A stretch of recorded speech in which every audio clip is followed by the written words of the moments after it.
હવે આપણે આ મસાલાને અંદર મિક્સ કરી દઈશું, બરાબર। આરામથી મિક્સ કરવાનો, એકદમ મિક્સ ના કરી દેવાનું, નહીં તો ભાગી જશે। આ રીતે તમે જોઈ શકો છો।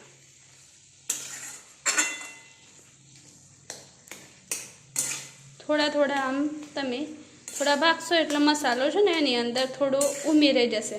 આ શાક જરા તીખું બનાવવાનું, કેમ કે ઓલરેડી છે ને શક્કરિયા સ્વીટ હોય, એટલે તમને સહેજ તીખું હોય તો વધારે ભાવ।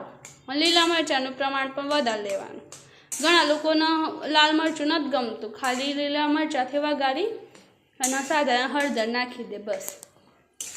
હવે આપણે આમ શાક આમ તો રેડી જ છે, પણ આની અંદર હવે આપણે લીંબુ પણ એડ કરી દઈશું। લીંબુ નાખતા પહેલાં છે ને તમારે ગેસ છે ને બંધ કરી દેવાનો।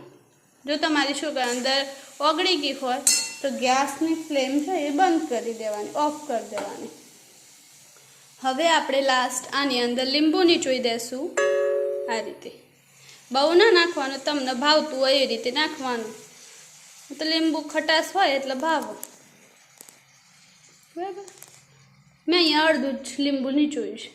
અને લાસ્ટ આપણે આને ગાર્નિશ કરી દઈશું ધાણાથી, બરાબર। લીલા ધાણા તમે જેટલા ખાઓ એટલે તમારા આંખ માટે બહુ સારા। તો આપણું શાક બનીને રેડી છે, બરાબર।